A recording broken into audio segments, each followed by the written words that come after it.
गुरुर्ब्रह्मा गुरुर्विष्णु गुरुर्देवो महेश्वरा गुरु साक्षात् परब्रह्म तस्मै श्री गुरुवे नमः। तस्मै श्री गुरुवे नमः। तस्मै श्री गुरुवे नमः। बोलो समर्थ सदगुरुदेव संत श्री रामलाल जी सियाग की जय। बोलो शिव अवतारी महायोगी बाबा श्री गंगाई नाथ की जय। बोलो दशम अवतार कल की अवतार की जय। बोलो सनातन धर्म की जय। बोलो पलाना धाम की जय। बोलो जामसर धाम की जय। बोलो काजलवास धाम की जय। जय श्री गुरुदेव, जय श्री दादा गुरुदेव। जय श्री गुरुदेव, जय श्री दादा गुरुदेव, जय श्री पर दादा गुरुदेव सभी को। जय श्री गुरुदेव, जय श्री दादा गुरुदेव। चलिए, अब जो है श्री गुरुदेव रामलाल जी सिया की सदा ही जय है, सदा ही जय रहेगी। अब उनके सिद्ध योग से आने वाले परिवर्तन की हम बात करते हैं शाम के सेशन में। आज भाई जी आज गुरुदेव की जीवनी बताइए। अच्छा ठीक है, देखते हैं, बात करते हैं, जैसी गुरुदेव की इच्छा रहेगी वही बात करेंगे। ठीक है, थोड़ा बात करेंगे। बचपन से सुना रहा, गुरुदेव कैसे मिले, दादा गुरुदेव कैसे मिले, सब कुछ। अच्छा चलिए देखते हैं गुरुदेव का क्या आदेश रहता है आज के सेशन में। ठीक है, हाँ जी, हाँ जी, ओके। तो आज जो है जन्माष्टमी है और जन्माष्टमी बड़ा ही पावन पर्व है। आज श्री कृष्ण का जन्मदिन मनाया जाता है रात को 12 बजे। और श्री गुरुदेव जो हैं वो श्री कृष्ण का ही कार्य कर रहे हैं। श्री कृष्ण की ही अधिमानसिक चेतना का अवतरण है श्री गुरुदेव। और श्री गुरुदेव श्री कृष्ण का ही स्वरूप हैं और दशम अवतारम उनको बोलते हैं, कल की अवतार बोलते हैं। तो आज का दिन बहुत ख़ास है सबके लिए जो साधना कर रहे हैं श्री गुरुदेव की। और गुरुदेव का आज भोग कईयों ने लगाया होगा, पूड़ियाँ वाड़ियाँ कईयों के घर बनी होंगी और अच्छे से पूजा सबने की होगी। तो उम्मीद है कि आज का दिन आप सब बहुत एंजॉय कर रहे हैं। और जो बात आपने कही सुधा जी के गुरुदेव की जीवनी, तो उर्मिला जी ने एक भजन लिखा था उनकी जीवनी के ऊपर में। ठीक है, वो भजन हम सुनेंगे और बाकी देखते हैं कि और कितना जानकारी हमें मिलता है उस चीज़ से। ठीक है, हाँ जी। अच्छा, यूट्यूब पे आप सबको जय श्री गुरुदेव। यूट्यूब पे कह रहे हैं कि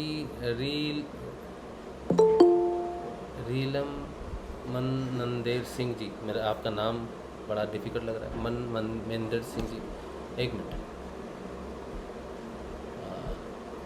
ये कह रहे हैं कि please send mobile number Dharmendra Singh ji का। धर्मेंद्र सिंह हमारे पास धर्मेंद्र सिंह राणा है और एक धर्मेंद्र सिंह है, वो यूएसए में रहते हैं। तो इन दोनों में से आपको किसका नंबर चाहिए?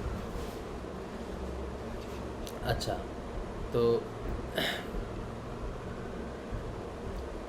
हमारे साथ जो है और कौन जुड़ गया?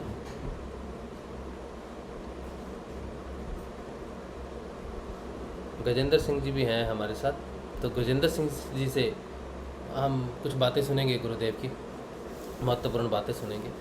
तो उससे पहले शुरू करते हैं आज का कार्यक्रम। गुरुदेव के एक भजन से शुरू कर लेते हैं। चलिए, जैसे ही सुधा जी ने कहा है कि गुरुदेव की जीवनी के बारे में बताने के लिए, उर्मिला जी जी, जय जय गुरुदेव, जय श्री गुरुदेव। तो सुधा जी ने कहा है, सुधा बहन ने कहा है कि गुरुदेव की जीवनी के बारे में वो थोड़ा सुनना चाहते हैं। तो एक भजन आपने लिखा था, याद है आपको? हाँ भजन लिखा था, लेकिन आज मैंने ना 2 भजन बनाए हैं। हाँ, वो भी सुना देना। गुरुदेव पहले की वही जीवनी, सुनाऊं या जीवनी? पहले जीवनी सुना दीजिए, फिर आज वाले भजन सुना दीजिए। नहीं, फिर जीवनी के ऊपर फिर आप विस्तार से बता दोगे ना? हाँ चलिए, आप जैसा आपकी इच्छा होती है, जैसे मन में आता है वैसे सुनाइए। हाँ माँ, मैं वही बोल रही हूँ भाई जी से ना कि गुरुदेव की जीवनी के बारे में विस्तार से बताइए। आज बहुत देर से मेरा मन था, मतलब सेशन स्टार्ट होने से पहले 4 बजे से मेरा मन था, मैंने गुरु भाई जी को आज बोलूं तो ऐसे। नहीं, वो तो वो सुनाऊंगी मैं। अभी आज का जो आज एक भजन 2 भजन लिखवाए, वो पहले मैं वो सुना देती हूँ। जी जी, जन्माष्टमी के दिन गुरुदेव ने 2 भजन लिखवाए, बहुत सुंदर भजन है जी। सुनाइए। एक तो ये इसी तरह पे केसरिया बालमाओ जी पधारो हमारे देश राजस्थानी। बोल समर्थ सतगुरुदेव रामलाल जी सियाग की जय। और सभी गुरु भाई बहनों को हैप्पी जन्माष्टमी। ओ गुरुदेव प्यारा आवो जी, बस जाओ मन मंदिर मां। ओ बस जाओ मन मंदिर मां। गुरुदेव प्यारा आवो जी, बस जाओ मन मंदिर मां रे, बस जाओ मन मंदिर मां। कतली का संदेशो भेजा, कतली का संदेशो भेजा, कैसे भुलावा समझ न पावा, कैसे भुलावा समझ न पावा, के ही करुआ देश जी।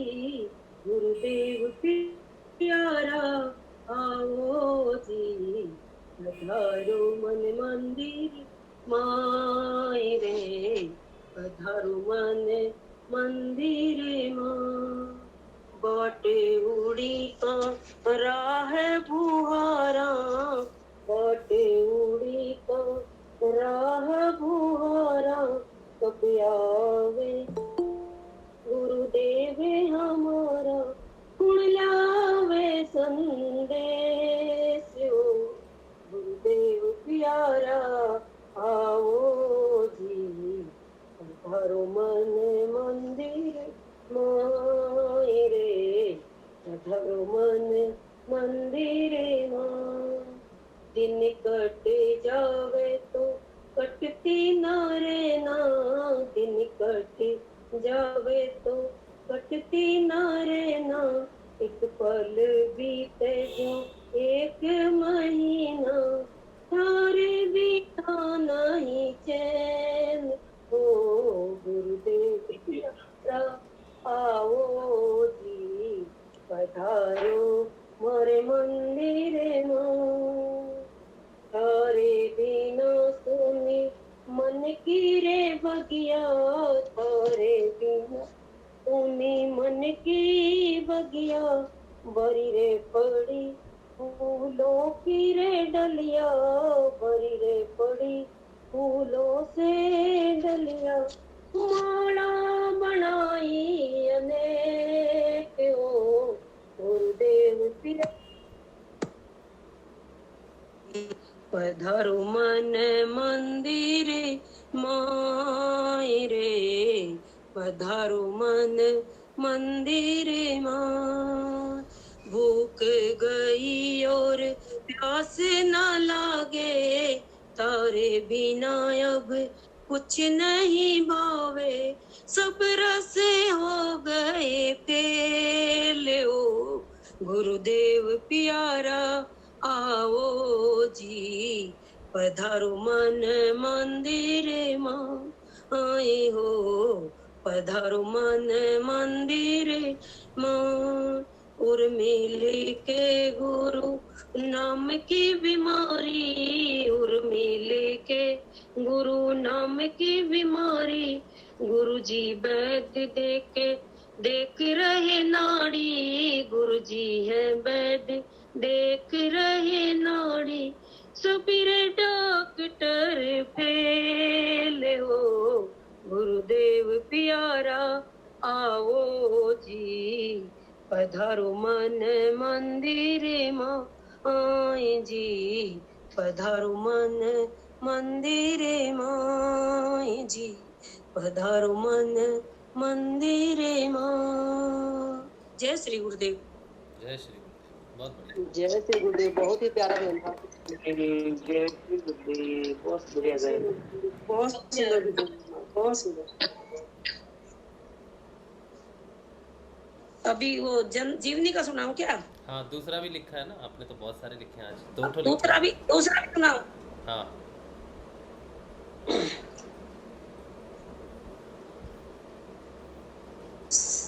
ओ मेरे गुरु ने मुझे बता दी ना, गुलाबी पर्दा जीना रे जीना ओ गुलाबी पर्दा, जीना रे जीना।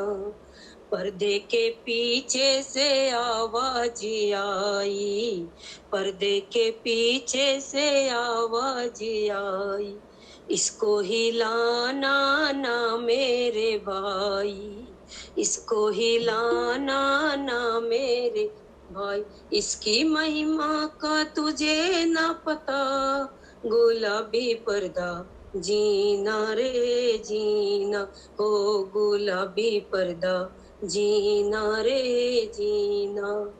इसके पीछे जाएगा तो वैरागी हो जाएगा, इसके पीछे जाएगा तो वैरागी हो जाएगा।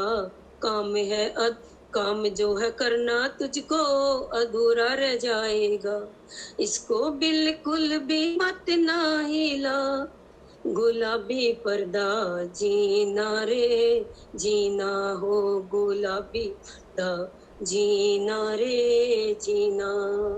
मार्ग है प्रवृत्ति तेरा इसको निभाए जा, गृहस्थी की जिम्मेदारी इसको उठाए जा, फिर आएगा कितना मजा, गुलाबी पर्दा, जीना रे जीना ओ गुलाबी पर्दा, जीना रे जीना। जिसको गुरु मंत्र दे वो उसको बताए जा, अपनी गृहस्थी को प्यार से चलाए जा, उर्मिल फिर गुरु देंगे पर्दा हटा, उर्मिल फिर गुरु देंगे पर्दा हटा, गुलाबी पर्दा, जीना रे जीना हो गुलाबी पर्दा, जीना रे जीना। मेरे गुरुदेव ने दिया है दिखा, गुलाबी पर्दा, जीना रे जीना हो गुलाबी पर्दा, जीना रे जीना। जय श्री गुरुदेव। जय श्री, बहुत जय श्री गुरुदेव, बहुत सुंदर। इसके बारे में तुम बताना इनको कि ये गुलाबी पर्दे का क्यों गाया। अच्छा ठीक है। अब जीवनी के बारे में वो जो भजन आपने लिखा था हाँ वो मैं निकाल रही हूँ, तब तक तुम बताओ, कुछ निकाल रही हूँ। अच्छा, क्योंकि मुझे भी ढूंढने पड़ते हैं ना। हाँ तो मैंने पहले क्या क्या रखा था आपको आज? वो जीवनी का नहीं बोली थी ना। हाँ तो किताब नहीं है, डायरी नहीं लिखाई है? डायरी हाँ डायरी में से निकाल रही हूँ। अच्छा ठीक है, चलिए निकाल। तो आज जो है गुरुदेव की जीवनी पे एक भजन भी लिखा है, बड़ा सुंदर भजन है, उर्मिला जी ने लिखा है, तो पूरा डिटेल उसमें मिलता है। उसके अलावा जो मुख्य चीज़ें हैं गुरुदेव के जीवन की, वो हम जरूर आज डिस्कस करेंगे। जो नए जुड़े हैं, जिनको गुरुदेव के बारे में ज़्यादा नहीं पता शुरू से, उनके बारे में जो हमें बताया, हाँ आप ढूंढ लीजिए, तो उसके बारे में हम जानेंगे। गुरुदेव का जन्म 24 नवंबर 1926 को हुआ और 3 साल की उनकी उम्र थी जब उनके पिताजी का देहांत हो गया। तो माँ अकेली पाल नहीं सकती थी, तो उन्होंने गुरुदेव को अनाथ आश्रम में दे दिया। अनाथ आश्रम में रह के गुरुदेव को पढ़ाई करनी पड़ी। गुरुदेव जब बड़े हुए तो फिर उन्होंने रेलवे में नौकरी भी की। रेलवे में नौकरी करते समय कई ऐसी चीज़ें हैं जो गुरुदेव के दिव्य जीवन में घटनाएं घटी उनके दोस्तों के साथ। एक बार की बात है जब गुरुदेव, सुना दूं? हाँ जी चलिए सुना दीजिए, फिर हम कंटिन्यू करेंगे। कुल समर्थ सतगुरुदेव संत श्री रामलाल जी सियाग की जय। शिव अवतारी महाराज बाबा श्री गंगानाथ जी की जय। तेरी कहानी सबकी जुबानी, गुरु मेरे ज्ञानी, तेरी कहानी सबकी जुबानी, गुरु मेरे ज्ञानी। जन्म जब लिया तो गगन सारा गूंजा, वन सारा गूंजा, खुश हुई माता जब सूरत निहारी, गुरु मेरे ज्ञानी, तेरी कहानी सबकी जुबानी, गुरु मेरे ज्ञानी। बचपन में तुमने बाप को खोया, पिता को खोया, माता ने तुमको पढ़ाया लिखाया, पढ़ाया लिखाया, माँ ने बनाई तेरी जिंदगानी, गुरु मेरे ज्ञानी तेरी कहानी, सबकी जुबानी, गुरु मेरे ज्ञानी। करी है पढ़ाई पूरी, संभाली है जिम्मेदारी, रेलवे में तुमने नौकरी रखी पाई, फिर करनी सोची माँ ने ब्याह है सगाई, गुरु मेरे ज्ञानी तेरी कहानी, सबकी जुबानी, गुरु मेरे ज्ञानी। राधा स्वरूपा चुनी माँ जिंदगी में आई, चुनी देवी से तेरी लगन कराई, 5 बच्चों की बनी वो महतारी, गुरु मेरे ज्ञानी तेरी कहानी, सबकी जुबानी, गुरु मेरे ज्ञानी। डर लगा मारने का, मार कैसे आई, किसी पंडित ने तुमको पूजा बताई, करी सिद्धि गायत्री की वही काम आई, गुरु मेरे ज्ञानी तेरी कहानी, सबकी जुबानी, गुरु मेरे ज्ञानी। गायत्री साथ लेके विवेकानंद को पढ़ के निकले हैं गुरु ढूंढने, जाम सर में आए पहुँचे, वहाँ पे मिले तुम्हें योगी महाध्यानी, गुरु मेरे ज्ञानी तेरी कहानी, सबकी जुबानी, गुरु मेरे ज्ञानी। गंगाई नाथ जी से दीक्षा पाई, राधा कृष्ण की तुझ में शक्ति समाई, खाली ना जाए तेरी कोई भी वाणी, गुरु मेरे ज्ञानी तेरी कहानी, सबकी जुबानी, गुरु मेरे ज्ञानी। कहा गंगाई अमर नाम होगा, तेरे जैसा राम लाल और नहीं होगा, ये रचना और मिलने भाव से बनाई, चाव से बनाई, गुरु मेरे ज्ञानी तेरी कहानी, सबकी जुबानी, गुरु मेरे ज्ञानी, गुरु मेरे ज्ञानी। जय श्री गुरुदेव। जय श्री गुरुदेव। बहुत बढ़िया, बहुत बढ़िया, बहुत बढ़िया। बहुत सुंदर, बहुत सुंदर। अच्छा चलिए, अब जो है गुरुदेव की जीवनी के बारे में ना थोड़ी सी महत्वपूर्ण चीज़ें हैं जो नहीं पता साधकों को, वो शॉर्ट में हम डिस्कस करेंगे, ठीक है, फिर गुरु भाइयों से बात करेंगे।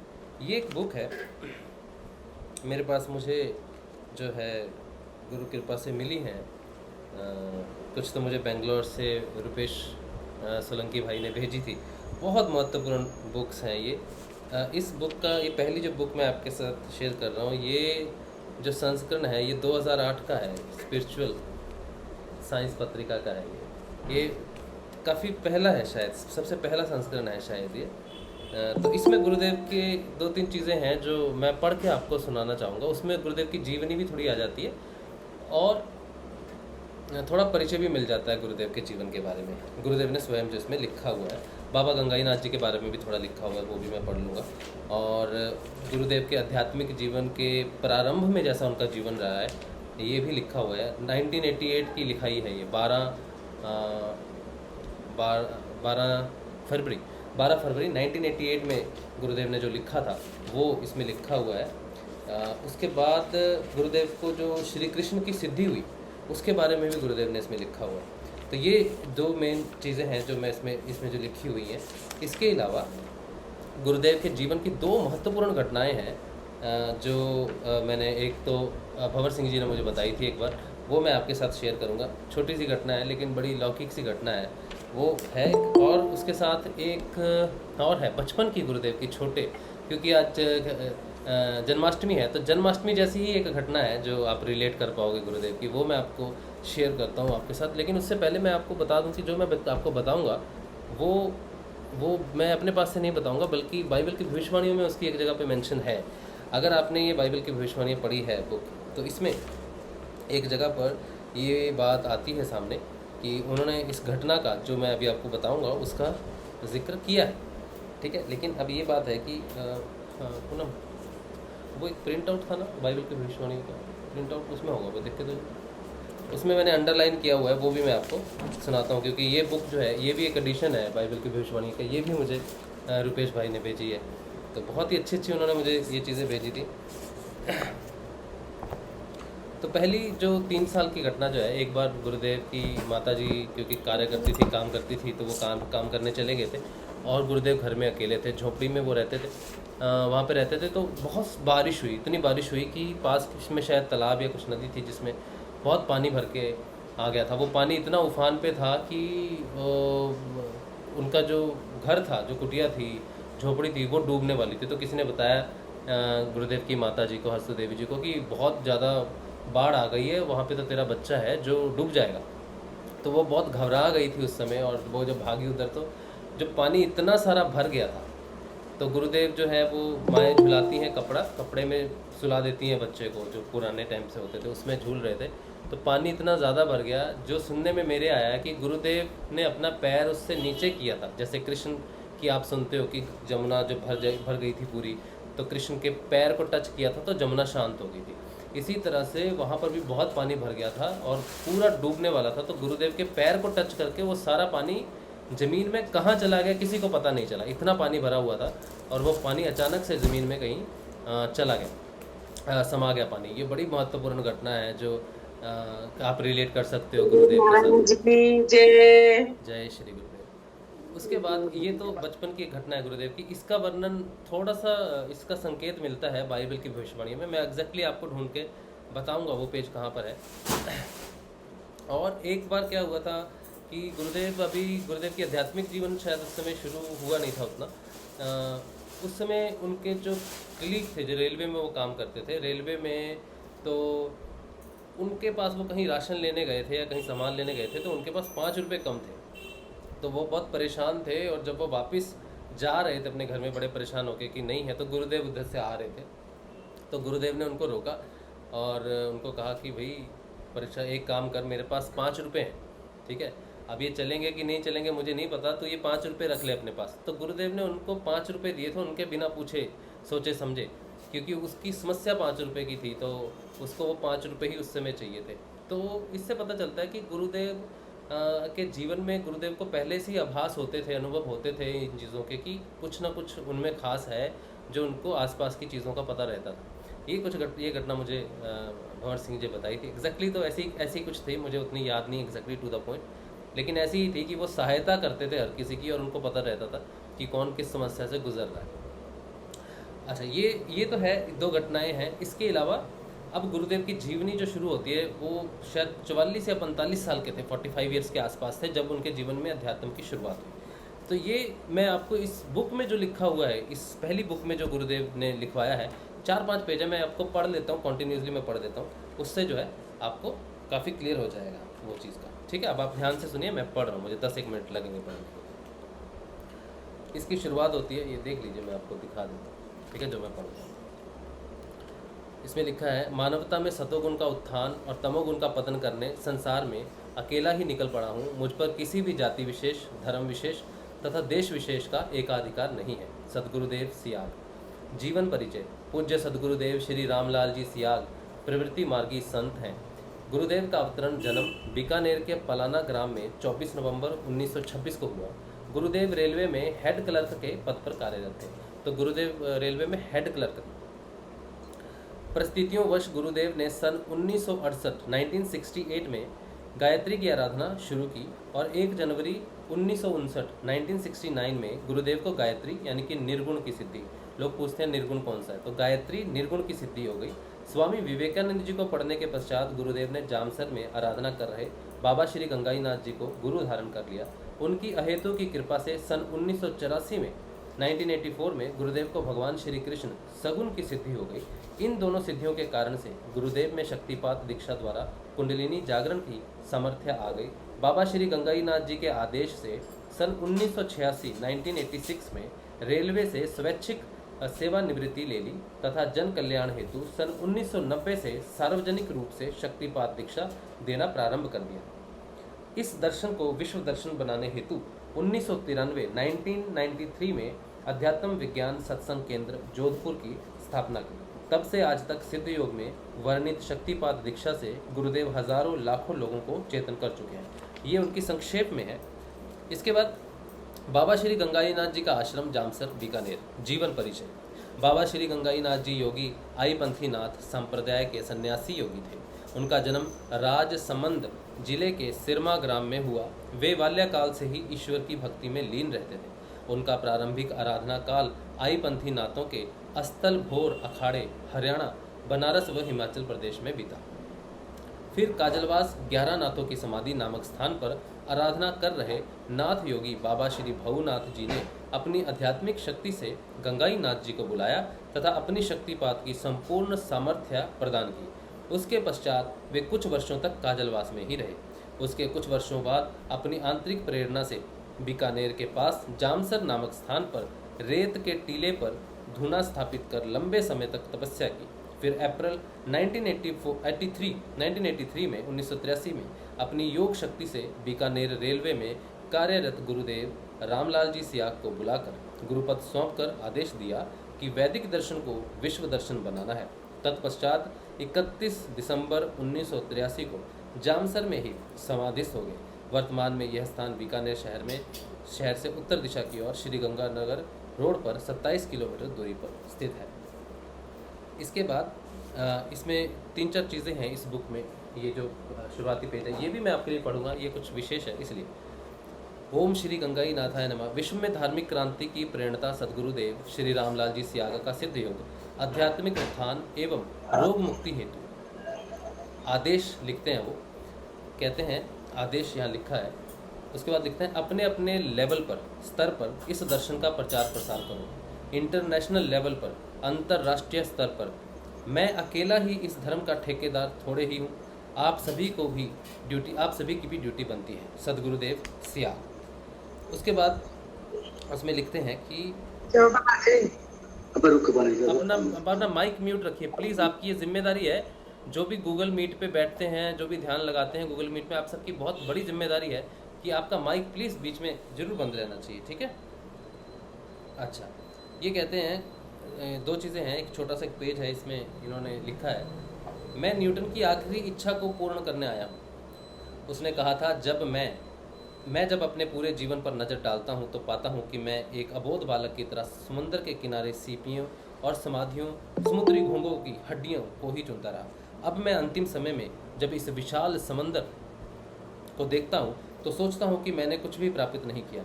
इस विशाल समुद्र की खोज से ही शांति संभव होगी। यही नहीं, मैं उन्हें उस तत्व की प्रत्यक्ष अनुभूति और साक्षात्कार करवाने आया हूँ जिसकी खोज हमारे ऋषि मुनियों ने की थी। उन्होंने इस भौतिक सूर्य जैसे लाखों सूर्य देखे।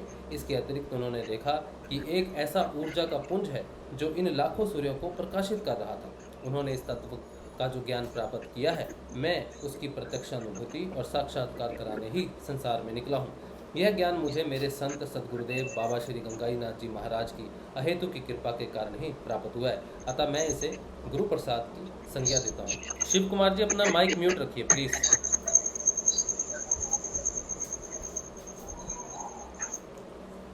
अच्छा, अब जो है गुरुदेव की जीवनी जो है ये मैं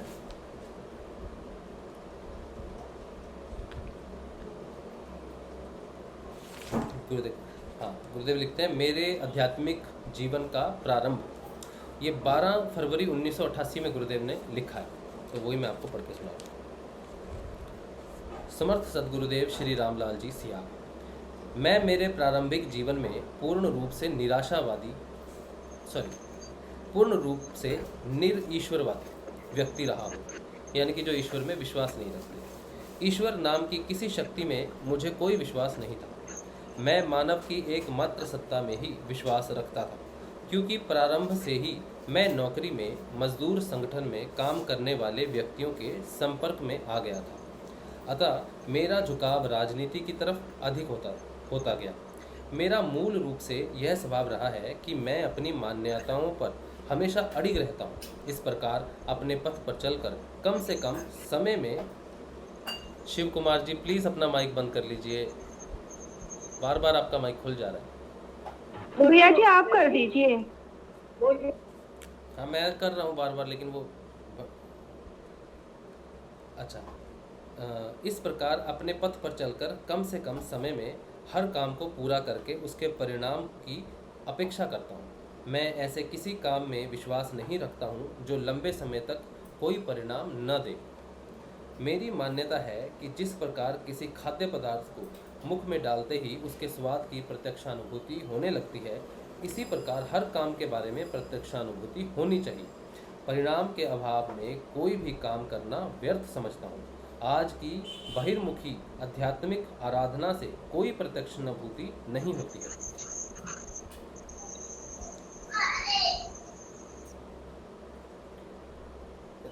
है। केवल अंधविश्वास के सहारे मनुष्य पूरे जीवन कर्म कांड में उलझा रहता है, परंतु फिर भी उसे कुछ नहीं मिलता। इस युग के चतुर धर्म गुरुओं ने बहुत चतुराई से मान्यताएं और सिद्धांत बना रखे हैं। हर काम का धार्मिक परिणाम अगले जन्म में मिलेगा। अतः श्रद्धा और विश्वास के साथ जीवन भर तेली के बैल की तरह मनुष्य को चलाते रहते हैं। इस प्रकार संसार के असंख्य मनुष्यों का जीवन निरर्थक बना रखा है। यही कारण था कि मैं धीरे धीरे पूर्ण नास्तिक बन गया, क्योंकि मेरा यह स्वभाव है कि मैं जैसा सोचता हूँ वही करता हूँ और जो कहता हूँ वही करता भी हूँ। लोग मात्र कहने को नास्तिक हैं। थोड़ा कष्ट आते ही नास्तिकता काफूर हो जाती है।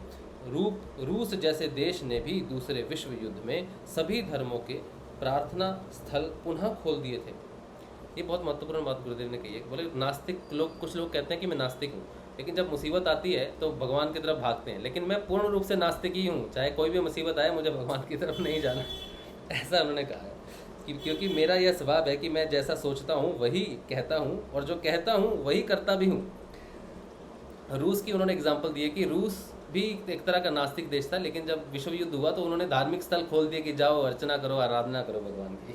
तो वो कहने को नास्तिक थे सिर्फ। अच्छा, परंतु मैं कालिदास की तरह अपने हट पर अड़ा ही रहा। इस प्रकार ज्यों ही यह अपनी चरम सीमा का अतिक्रमण करने लगी, भारी विस्फोट हो गया। जैसी स्थिति हिरोशिमा वासियों की हुई, मैं ठीक वैसी ही स्थिति में पहुंच गया। ऐसी विचित्र भयावह मानसिक स्थिति हो गई कि कुछ भी समझ में नहीं आ रहा था।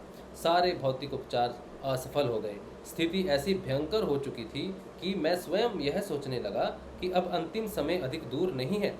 ऐसी स्थिति में मेरे एक मित्र श्री राम दुबे ने गायत्री मंत्र का जप करने की सलाह दी। मैं जिस सत्ता में कुछ भी विश्वास नहीं रखता था, मृत्यु भय के कारण सहर्ष जैसा बताया वैसा करने को तैयार हो गया। उस समय की मेरी मानसिक स्थिति ऐसी थी कि एक तरफ तो मृत्यु मुंह बाए खड़ी थी, दूसरी तरफ उस अदृश्य शक्ति से प्राण रक्षा की करुण पुकार कर रहा था। ऐसी स्थिति में एकाग्रता और करुण पुकार कैसी होगी, आसानी से समझी जा सकती है। विधिवत 1.25 लाख जप करने का लक्ष्य था और इस प्रकार करीब 3.5 महीने का समय इस कार्य में लगा। इतने लंबे समय तक भी एकाग्रता और करुण पुकार की स्थिति निरंतर एक जैसी ही बनी रही। प्रातः 4 बजे उठकर 7:15 बजे तक और प्रातः 4 बजे उठकर 7:15 बजे तक और शाम को 7 से 9 बजे तक यह जप का कार्यक्रम अबाध गति से चलता रहता था। जिस दिन 1.25 लाख जप पूरे हो गए, उसके अगले दिन जप बंद कर दिया, परंतु आदतवश प्रातः ही ठीक 4 बजे नींद खुल गई, क्योंकि जप करना नहीं था। आंख बंद किए बिस्तर पर ही लेटा रहा। सन 1968 की सर्दी में प्रारंभ होने वाली नवरात्रा में जप प्रारंभ किया था, अतः काफ़ी सर्दी पड़ रही थी। मैं रजाई ओढ़े आंख बंद किए लेटा हुआ था कि क्या देखता हूँ कि मेरे अंदर नाभि से लेकर कंठ तक एक अजीब प्रकार की सफ़ेद रोशनी ही रोशनी दिखाई दी। रोशनी के अलावा शरीर का कोई अंग जैसे लिवर, तिल्ली, फेफड़े, हार्ट आदि कुछ भी दिखाई नहीं दिया। मुझे यह देखकर अचंभा हो रहा था कि रोशनी आँखों से दिखती है, फिर यह अंदर कैसी रोशनी है। इसके अतिरिक्त ऐसी भयंकर सफ़ेद रोशनी में भी कोई अंग क्यों दिखाई नहीं देता। मैं ज्यों ही उधर अधिक एकाग्र हुआ तो मुझे भंवरे के गुंजन की आवाज़ सुनाई दी जो कि नाभि में से आ रही थी। मैंने सोचा पेट में भंवरे की आवाज़ कैसे आ रही है। ज्यों ज्यों मैं उस आवाज़ की तरफ एकाग्र होता गया मुझे स्पष्ट सुनाई देने लगा कि गायत्री मंत्र अपने आप ही अंदर जपा जा रहा है। उसको जपने वाला कोई नज़र ही नहीं आया, फिर भी वह अबाध गति से निरंतर चलता रहा। करीब 10-15 मिनटों तक यह सब देखता सुनता रहा और अपने मन में सोचता रहा कि कैसी विचित्र बात है कि रोशनी आँख से आती है और आवाज़ कंठ से, परंतु यह सब उन अंगों से बहुत नीचे ही कैसे सुना और देखा जा रहा है। करीब 5 बजे स्नान घर में नल का पानी जोर से फर्श पर गिरा तो ध्यान भंग हो गया। बच्चों ने शाम को नल खुला छोड़ दिया था। इसके बाद उठकर नित्य क्रम से निवृत्त होकर अपने कार्य पर चला गया। सोचा इतने लंबे समय तक एक ही कार्यक्रम चलने पर निरंतर ध्यान उधर ही रहने के कारण ऐसा ख्याल रह गया होगा, परंतु इसके बाद एक ऐसा परिवर्तन आ गया कि मैं पान, सिगरेट, चाय आदि का प्रयोग करने में पूर्ण रूप से असमर्थ हो गया। यानी कि गुरुदेव पान भी खाते थे, सिगरेट भी खाते थे। इनके इस्तेमाल का ख्याल आते ही बहुत भयंकर घबराहट फिर होने लगती थी। इस प्रकार चाहते हुए भी इन वस्तुओं का इस्तेमाल करना असंभव हो गया। किसी के साथ खाना खाते और जीवन के किसी भी क्षेत्र में मुझे थोड़ा सा भी झूठ बोलते हुए भी भारी घबराहट होती थी। इसे कहते हैं सत्य की धारणा हो जानी, सत्य घटित हो जाना। तो उनको झूठ बोलने से भी घबराहट होने लगी, क्योंकि जब पूर्ण रूप से बंद कर चुका था, अतः धीरे धीरे यह स्थिति शांत हो गई और एक साधारण व्यक्ति की तरह मैं फिर जीवन व्यतीत करने लगा। परंतु एक विचित्रता शरीर में आ गई कि जीवन के किसी उद्देश्य पर अगर मेरा दिल दिमाग अधिक एकाग्र होकर सोचने लगता तो उसका स्पष्ट परिणाम टेलीविज़न की तरह बहुत पहले स्पष्ट नज़र आ जाता और आगे चलकर वह घटना ठीक वैसे ही घटती जैसी मुझे दिखी थी। इस प्रकार करीब साल भर तक मुझे असंख्य प्रमाण निरंतर मिलते ही गए और सभी भौतिक जगत में ठीक वैसे ही घटित होते चले गए जैसे मुझे दिखे थे। शब्दों के एक पुंज से ऐसी विचित्र सामर्थ्य और शक्ति होती है, उसकी मुझे कल्पना भी नहीं थी। अतः जिज्ञासावश मैंने फिर आराधना करने की सोची। विचार आया, उसे बड़ी शक्ति की आराधना करने का निर्णय लेकर आराधना प्रारंभ कर दी। भगवान श्री कृष्ण की तस्वीर गायत्री की तरह सामने रखकर कृष्ण के एक बीज मंत्र का जप प्रारंभ कर दिया। इसकी ना तो कोई निश्चित संख्या तय की और ना कोई विशेष उद्देश्य। इसी जिज्ञासा से कि देखें कब क्या होता है, उसी क्रम से सुबह शाम करीब 2.5-3 सालों तक जप चलता रहा। एक दिन विचार किया कि गायत्री मंत्र से तो कोई 100 गुना से भी अधिक संख्या हो चुकी होगी, फिर अभी तक वैसी ही कोई अनुभूति तो नहीं हुई। ऐसा सोचना था कि एक विचित्र स्थिति पैदा हो गई। हर समय एक परछाई तिरछी नज़र से दिखाई देने लगी।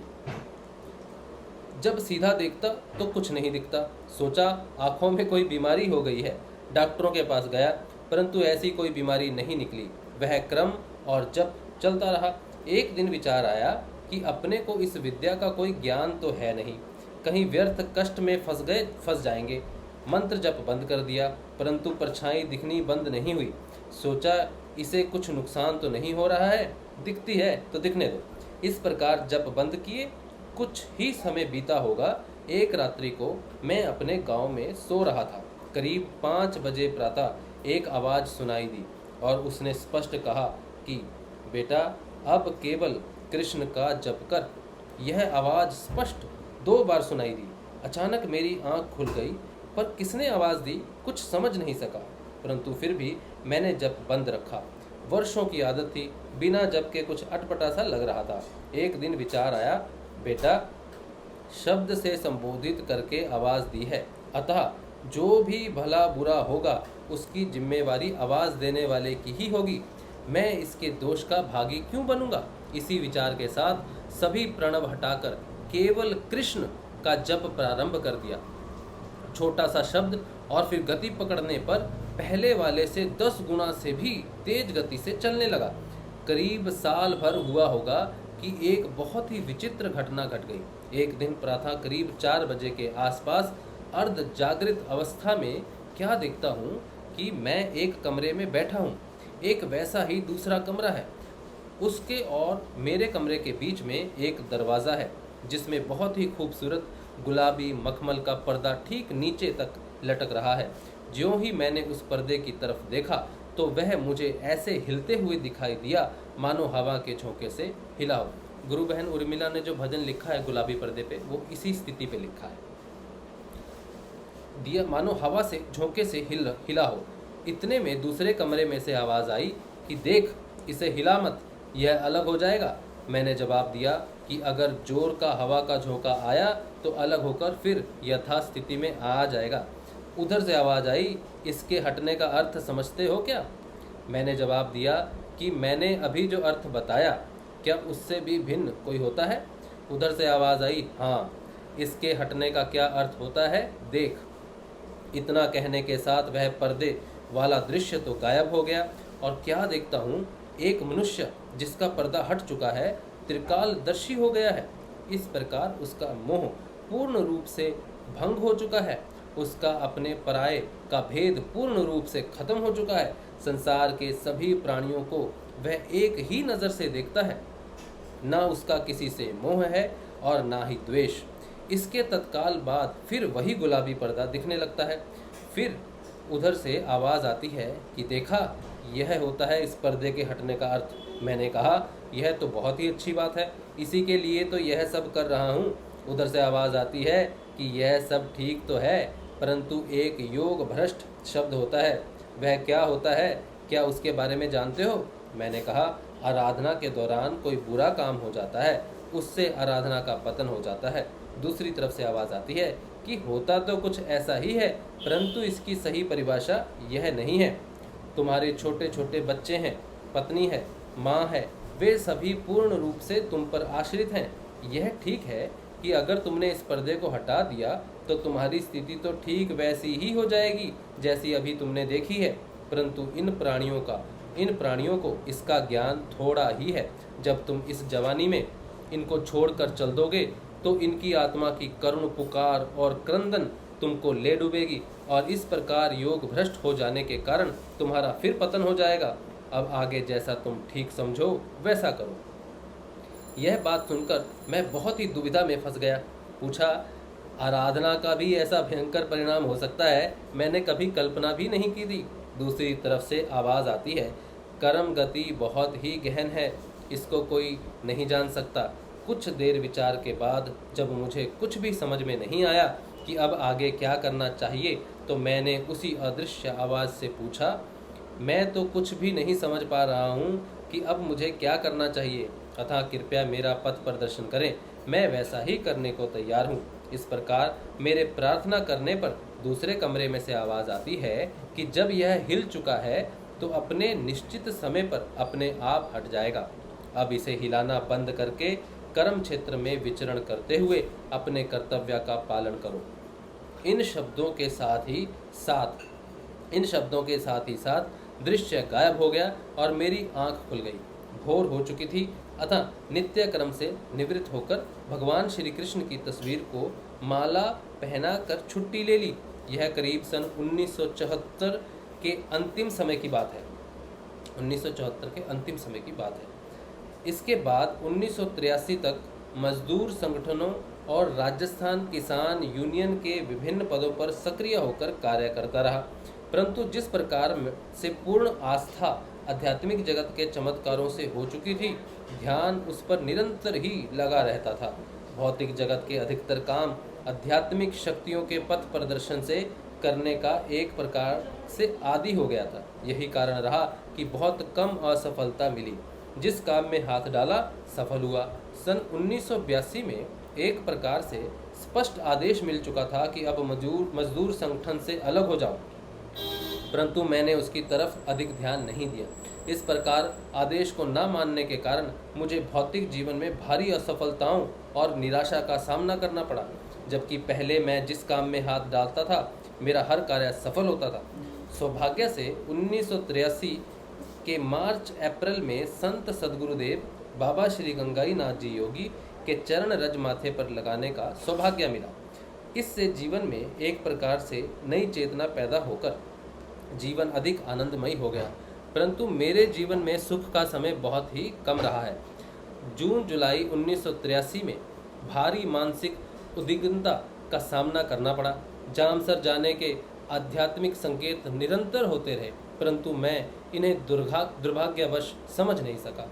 इस प्रकार 23 अगस्त 1983 को मेरे कार्य से अकारण ही अलग हो गया, अकारण ही घर पर बैठा रहा, परंतु गुरुदेव की शरण में फिर भी नहीं जा सका।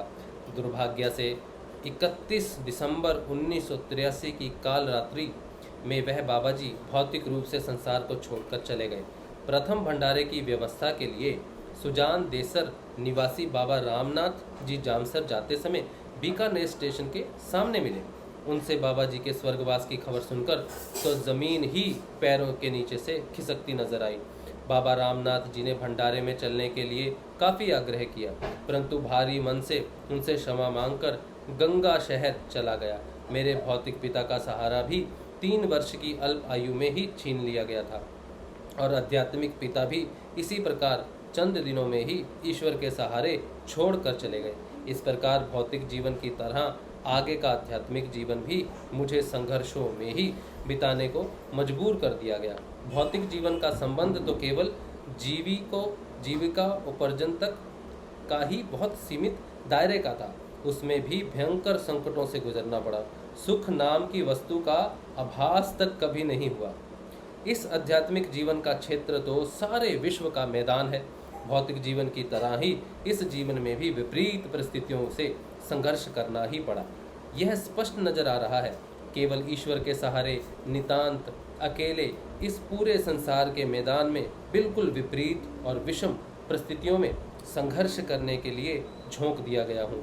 अर्जुन की तरह सभी रास्ते अवरुद्ध कर दिए गए हैं, मात्र एक ही संघर्ष का रास्ता खुला छोड़ा गया है।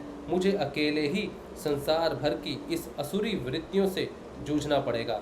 यह देखकर कभी कभी भारी निराशा का अनुभव करता हूँ, परंतु जब पीछे के जीवन पर नजर डालता हूँ कि किस प्रकार नितांत अकेला ही विपरीत विषम परिस्थितियों को परास्त करता हुआ यहाँ तक आ पहुँचा हूँ, तो कुछ हिम्मत बंधती है।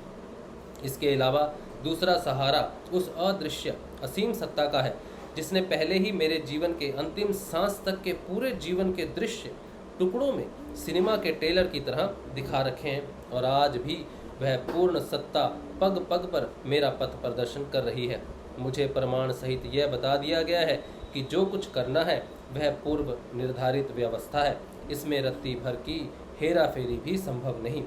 मुझे विषम परिस्थितियों में झोंक कर आध्यात्मिक आराधनाएं करवाकर कितनी शक्ति अर्जित करवा दी, इसका भी मैं हिसाब लगाने में असमर्थ था कि गुरुदेव अनायास ही इतनी अपार आध्यात्मिक संपत्ति विरासत में दे गए। उसका अनुमान लगाना ही मेरे लिए संभव नहीं। मैं स्पष्ट रूप से प्रत्यक्ष महसूस कर रहा हूँ कि मैं तो मात्र एक कठपुतली हूँ जिसे असीम सत्ता अपनी इच्छा के अनुसार नचा रही है। मुझे स्पष्ट बता दिया गया है कि मैं इस भव सागर के आखिरी किनारे पहुँच चुका हूँ। उस दयालु सर्वशक्तिमान ने झुककर मेरा दाहिना हाथ अपने दाहिने हाथ में मजबूती से थाम लिया है। ऐसी स्थिति में थोड़ा सा प्रयास करने पर ही मैं इस भव सागर से बाहर निकल जाऊंगा। मुझे स्पष्ट समझा दिया गया है कि इसके लिए मेरा प्रयास नितांत आवश्यक है, उसके बिना कार्य पूरा होना संभव नहीं है। कुछ इसी प्रकार के दिशा निर्देशों और आदेशों के सहारे अकेला ही चल पड़ा हूँ। मुझे स्पष्ट बता दिया गया है कि किन घाटियों, दर्दों और भयंकर से भयंकर जंगलों और रेगिस्तानों को पार करता हुआ कैसे मैं उस सबसे उच्च शिखर पर पहुंचूंगा। संसार के लोग इस समय उस पूर्ण सत्ता के बारे में बहुत थोड़ा ज्ञान रखते हैं, परंतु पिछले कुछ समय से इन प्रयासों में अभूतपूर्व तेजी आई है। यह इस बात का स्पष्ट प्रमाण है कि उस परम सत्ता का अवतरण हो चुका है और तय क्रमिक विकास के साथ अपना प्रकाश तेजी से संसार में फैला रही है। जैसे सूर्योदय का समय नजदीक आ जाता है, तारों का प्रकाश क्षीण होता जाता है। तारे अपनी सत्ता की इस गिरती हुई स्थिति को बिल्कुल पसंद नहीं करते हैं, परंतु इसके बावजूद इन सभी तारों के विरोध के सूर्योदय का समय नहीं घटता। इस प्रकार ज्यों ही वह उदय होता है, सभी तारों की सत्ता उनके यथास्थिति बने रहने पर ही लोप हो जाती है। संसार की आज ठीक वही स्थिति है। विभिन्न मतांतरों और धर्मों के धर्म गुरुओं को यह स्थिति स्वीकार्य नहीं है, परंतु तारों की तरह उनका भी कोई वश नहीं चलेगा। सभी पूर्ण असहाय होकर ताकते रह जाएंगे। महर्षि अरविंद ने इसे स्पष्ट देख लिया था, अतः उन्होंने इस शक्ति के अवतरण की स्पष्ट घोषणा कर दी थी। मैं स्पष्ट महसूस कर रहा हूँ, जब मैं प्रत्यक्षानुभूति और साक्षात्कार की बात करता हूँ तो संसार के लोग अविश्वास के साथ प्रश्नवाचक दृष्टि से मेरी तरफ देखने लगते हैं। उन्हें मेरी बात का बिल्कुल विश्वास नहीं होता। जब मैं नाम खुमारी और नाम अमल की बात करता हूँ तो उनको बिल्कुल ही विश्वास नहीं होता। प्रत्यक्षानुभूति और साक्षात्कार की बात हमारे सभी ऋषि कह गए हैं, जिसे पिछली सदी में स्वामी विवेकानंद जी ने संसार के सामने दोहराया है। नाम खुमारी और नाम अमल के बारे में स्पष्ट रूप से संत सद्गुरुदेव नानक देव जी तथा कबीर साहब खुलासा कर गए हैं, परंतु तामसिक शक्तियों का एक छत्र साम्राज्य होने के कारण इस युग का मानव इसे समझने में असमर्थ है। इसमें इस युग का मानव दोषी नहीं है, यह तो इस युग का गुण धर्म है। अगर संसार की ऐसी स्थिति नहीं होती तो उस परम सत्ता का अवतरण संभव नहीं होता। अब मैं सूक्ष्म शरीर और कारण शरीर तथा आत्मा की बात करता हूँ और उसकी प्रत्यक्ष अनुभूति और साक्षात्कार को संभव बताता हूँ, तो इस युग के लोग हतप्रभ मेरी तरफ ताकने लगते हैं। इस प्रकार मैं देखता हूँ कि अगर मैं माया के लोकों के परे के सतलोक, अलख लोक और अगम लोक की बात करनी प्रारंभ कर दी तो इस युग का मानव पूर्ण रूप से विद्रोह कर देगा। जब माया के क्षेत्र में रहते हुए होने वाली अनुभूतियों का इस युग के मानव को ज्ञान होना असंभव लगता है तो मायातीत लोकों की तो बात पूर्ण रूप से काल्पनिक और असत्य मानेगा। मुझे उपर्युक्त आध्यात्मिक जगत के विभिन्न लोकों की जानकारी और प्रत्यक्ष अनुभूति काफ़ी समय से हो रही है। इस प्रकार की सभी अनुभूतियाँ भौतिक जगत में भी सत्यापित होती रही हैं, परंतु मैं दूसरों को यह अनुभूति करवाने की स्थिति में नहीं था। गुरुदेव के स्वर्गवास के बाद जब मेरे से संबंधित लोगों को ये सभी अनुभूतियाँ होने लगी तो मुझे बहुत आश्चर्य होने लगा, क्योंकि मैं हिंदू धर्म के दार्शनिक पक्ष से पहले से पूर्ण रूप से अनभिज्ञ था, इसलिए मैं इसे बिल्कुल नहीं समझ सका। दर्शन शास्त्र के कई लोगों से संपर्क करने पर पता लगा कि जब सच्चा आध्यात्मिक संत अपने अंतिम समय के निकट पहुंच जाता है तो उसे दिव्य दृष्टि प्राप्त हो जाने के कारण वह त्रिकालदर्शी हो जाता है। इस प्रकार शक्तिपात द्वारा सभी आध्यात्मिक शक्तियां किस व्यक्ति को सौंप कर जाना है, इसका पूर्ण ज्ञान उसको हो जाता है। अतः वह अपनी आध्यात्मिक शक्ति के बल पर उसे अपने पास बुलाकर समर्पण करवाता है और इस प्रकार समर्पण के समय शक्तिपात के सिद्धांत द्वारा अपनी सारी शक्तियां उस व्यक्ति में प्रविष्ट कर देता है। परंतु जब तक वह संत भौतिक रूप से इस संसार में मौजूद रहता है, सारी शक्तियां मूल रूप से उसी के अधीन कार्य करती हैं। ज्यों ही वह शरीर त्याग करता है, सारी शक्तियां उस व्यक्ति में पूर्ण रूप से प्रविष्ट कर जाती हैं जिसमें उस संत ने शक्तिपात किया था। इस प्रकार उस व्यक्ति के द्वारा उन शक्तियों का चमत्कार भौतिक रूप से जब प्रकट होने लगता है तो धीरे धीरे सारी स्थिति उसके समझ में आती जाती है। इस प्रकार मेरे गुरुदेव ने अनायास ही कृपा करके विरासत में मुझे इतना अपार आध्यात्मिक धन दे दिया है जिसका पूर्ण ज्ञान मुझे आज की स्थिति में तो नहीं है। श्री अरविंद ने स्पष्ट कहा है, संसार का कोई भी कार्य कमोवेश आध्यात्मिक शक्ति से परिपूर्ण है।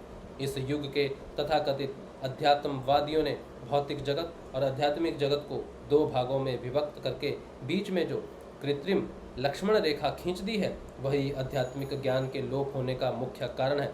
श्री अरविंद ने स्पष्ट कहा है, जब भौतिक सत्ता आध्यात्मिक सत्ता की अधीनता स्वीकार करके उसके आदेशों का पालन प्रारंभ कर देगी, उसी दिन धरा पर स्वर्ग उतर आएगा।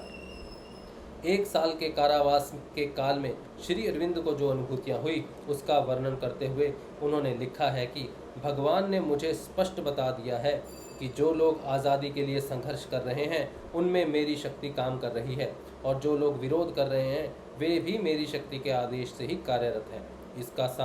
इस प्रकार सारा संसार मेरी ही शक्ति के कारण क्रियाशील है। मेरी इच्छा के बिना पत्ता भी नहीं हिल सकता।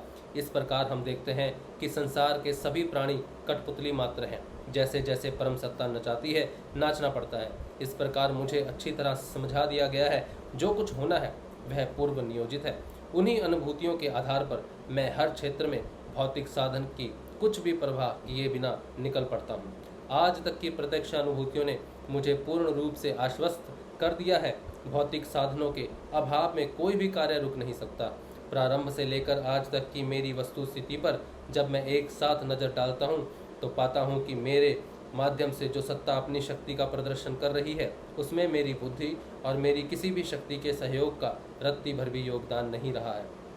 मेरे न चाहते हुए भी वह परम सत्ता मुझे अपनी मर्जी से नचा रही है।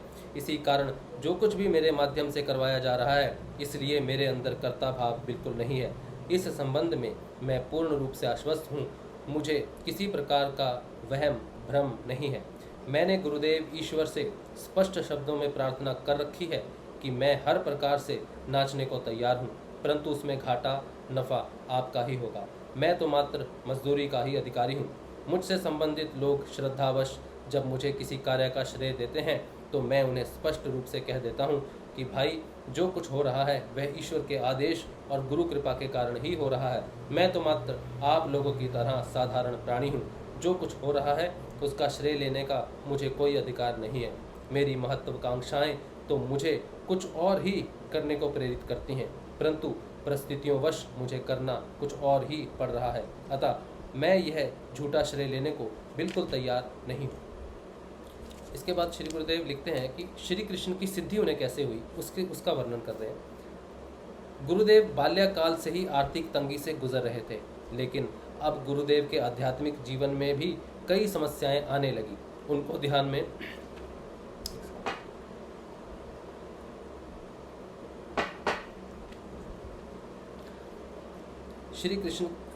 में भगवान श्री कृष्ण की आराधना करने का आदेश मिला। उसके बाद गुरुदेव ने श्री कृष्ण की आराधना शुरू की। गुरुदेव बहुत ही गरीबी के दौर से गुजर रहे थे। पिताजी उनको 2.5 साल की उम्र में ही छोड़ स्वर्ग सिधार गए। संत शिरोमणि शक्तिमयी माँ ने मेहनत मजदूरी करके गुरुदेव को पढ़ाया लिखाया। गुरुदेव रेलवे में कनिष्ठ लिपिक के पद पर कार्यरत थे, लेकिन आर्थिक तंगी ज्यों की त्यों बनी रही थी। गुरुदेव ने भौतिक समस्याओं से छुटकारा पाने के लिए श्री कृष्ण से प्रार्थना की। कुछ समय बाद उनको बद्रीनाथ जाने की इच्छा हुई। बद्रीनाथ जाकर गुरुदेव ने भगवान से प्रार्थना की तो ध्यानावस्था में बद्रीनाथ जी ने कहा कि मेरे पास जो कुछ है वह तो मैं मोहनलाल श्री कृष्ण से लाया हूँ, अतः आप मथुरा जाओ।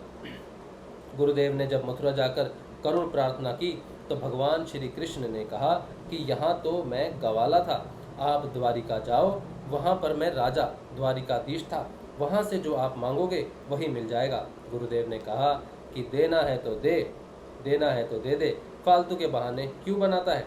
इसके बाद गुरुदेव ने देखा कि श्री कृष्ण बंसी बजाते हुए पास में आ गए तथा गुरुदेव ने कहा कि आप भी बंसी बजाओ तथा गुरुदेव से कहा कि आप भी बंसी बजाओ। गुरुदेव ने कहा मुझे बंसी बजानी नहीं आती। इस पर श्री कृष्ण ने कहा कि मैं आपको बंसी बजानी सिखा दूंगा। ऐसे कहते हुए बंसी गुरुदेव के हाथ में रख दी और भगवान श्री कृष्ण अदृश्य हो गए। इसके बाद गुरुदेव कई बार द्वारिका जाकर आए। यात्रा के प्रत्येक दौर में भगवान श्री कृष्ण दर्शन देते तथा कहते कि तेरी आराधना के पूर्ण होने पर जो तू मांगेगा वही तुझे मिलेगा। सन 1984 में द्वारिका की अंतिम यात्रा पर श्री कृष्ण ने गुरुदेव को दर्शन दिए तथा कहा कि आज मेरी सारी दिव्य शक्तियां मैं आपको देता हूं। अब यहाँ मेरे पास वापस आने की व मेरे से मांगने की ज़रूरत नहीं है तथा जब आपकी कुंडलिनी लिखा है, कुंडली है एक्चुअली, जब आपकी कुंडली के तुला राशि का चंद्रमा उच्च राशि में आएगा तब मैं आपको धन और सारे भौतिक सुखों का लाभ स्वतः ही दे दूंगा। गुरुदेव कहते हैं कि श्री कृष्ण के दर्शन के बाद मुझे श्री कृष्ण की सिद्धि हो गई। एक दिन ध्यान में दिखा कि गुरुदेव एक अद्भुत सागर के किनारे पहुंच गए हैं। पुराणों में सुमेरु पर्वत का वर्णन आता है, वैसा ही पहाड़ एक नाव के पास दिखाई दिया।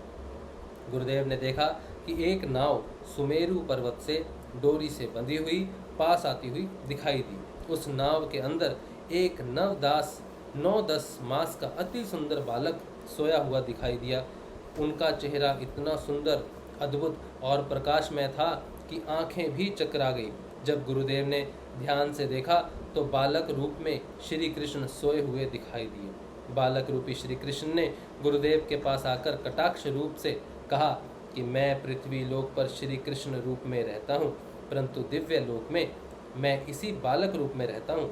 भगवान ने कहा कि मेरे दर्शन के बाद आपको सिद्ध योग का संपूर्ण लाभ मिल गया है, अब आपको कहीं भी जाने की ज़रूरत नहीं है। इसके बाद श्री कृष्ण के दर्शन पूरे हुए। गुरुदेव कहते हैं कि श्री कृष्ण की शक्ति हर समय मेरे साथ रहती है तथा हर कार्य को बखूबी पूरा करती है। ये जो है ये गुरुदेव का जीवन परिचय, उनके आध्यात्मिक जीवन और श्री कृष्ण की सिद्धि तक जब उनमें पूर्ण सिद्ध योग जो है उनको क्षमता प्राप्त होगी, सिद्ध योग का पूर्ण लाभ प्राप्त हुआ, वहाँ तक है। इसके अलावा इसमें और भी बहुत सारी चीज़ें हैं, लेकिन वो जो है सिद्ध योग से रिलेटेड है, कुंडलिनी जागरण है। और एक बहुत ही विशेष इसमें है, उसमें लिखा है गुरुदेव ने कि आध्यात्मिक जीवन का मतलब भौतिक संसार से विरक्ति नहीं है। मतलब जो लोग सोचते हैं कि अध्यात्म में आने के बाद भौतिक जीवन से विरक्ति हो जाएगी, ऐसा नहीं है।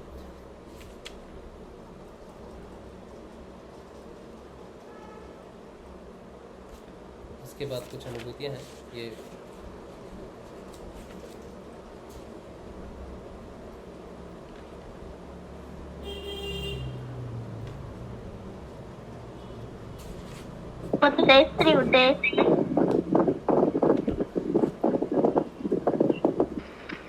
श्री गुरुदेव। जय श्री गुरुदेव। एक बार गुरु जयकारा लगाते हैं, फिर बात करते हैं, ठीक है। बोलो समर्थ सतगुरुदेव संत श्री रामलाल जी सियाज की जय।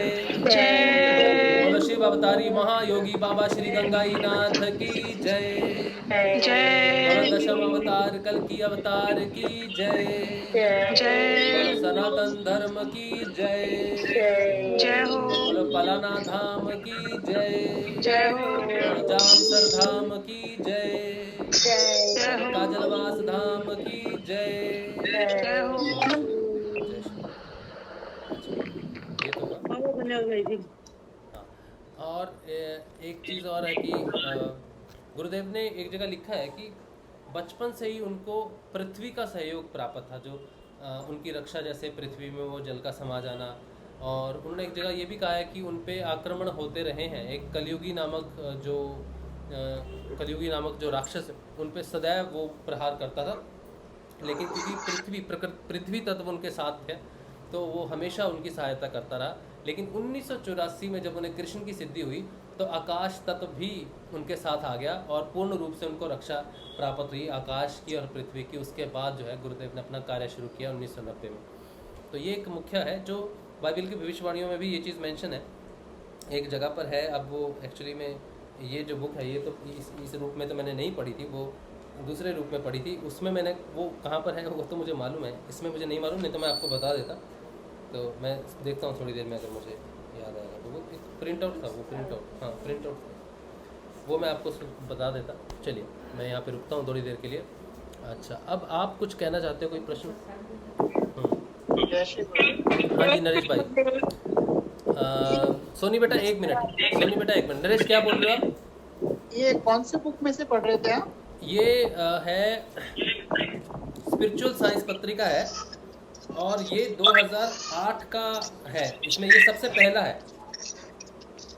2008 का? ये है 2008 का। ये सबसे पहला है, ठीक है। तो इसमें बड़ा विशेष लिखा हुआ है। ये बुक मिल सकती है जी हम लोगों को? ये आपको नहीं मिलेगी अभी इसका मैं किसी दिन ये करवाएंगे, क्या बोलते हैं, इसको ये करवाना पड़ेगा। ये जो मैंने पढ़ा है ना अभी, इसको स्कैन करके पीडीएफ बना के मैं शेयर करूँगा, ठीक है? हाँ ये चाहिए सभी को। हाँ, मैं ग्रुप में शेयर करूँगा। अपना अपना माइक बंद रखिए। जय गुरुदेव। हाँ। ये वाली जो छोटी बुक्स है ना स्पिरिचुअल साइंस की, हाँ जी, ये आश्रम से जब हमारे स्कूल में करने आए थे तो यहाँ तो बहुत सारी अवेलेबल थी, सब बच्चों को भी दी थी, टीचर्स को भी दी थी। ये पहला संस्करण है। हाँ तो ये वाला ही संस्करण हाँ, है आपके पास? कितना है? मेरे पास तो 1-2 है, लेकिन इसका मतलब आश्रम में तो अवेलेबल है, क्योंकि वहां से आए थे तो उन्होंने सारे टीचर्स को बांटी थी ये वाली। लेकिन वो कितना प्रिंट हुआ तो उसके बाद पहला संस्करण तो प्रिंट नहीं होगा ना मिल बार बार। जाएगी। मुझे नहीं लगता कि ये पहला होना चाहिए, मुझे तो लगता है ये बाद में पहला संस्करण कब आया? 2008 में ही आया ना? ये मेरे पे ध्यान नहीं है। आप देख लेना। लेकिन ये छोटी वाली बुक से इसमें बहुत डिटेल में दे रखा है, बाकी तो जो ये मतलब वो स्पिरिचुअल साइंस आती है तो बड़ी बुक की साइज में आती है। हाँ, ये जो है इसमें कुछ लिखा नहीं कि ये पहला संस्करण है, दूसरा संस्करण है। हाँ, अगर दूसरी हाँ, बार हाँ। निकलता तो लिखा रहता ना कि ये दूसरा संस्करण है। इस पे कुछ नहीं लिखा, तो उन्होंने एक ही बार पहले निकाली होगी ये। तो इसको देख के तो मुझे ऐसा लगा कि ये तो जैसे प्रचार के लिए ही अलग से प्रिंट की गई हो। ये तो पहले उससे शुरू पहले में, हाँ शुरू में जब प्रचार शुरू हुआ होगा ना, तब उन्होंने एक संस्करण छपाया, फिर बाद में नहीं देखो, मैं जब मेरे यहाँ तो स्कूल में पहले भी आए, वो पहले 2 साल आए, तब तक तो ये बुक नहीं थी। 2-3 साल पहले आए जब तो ये बुक नहीं लाए थे वो।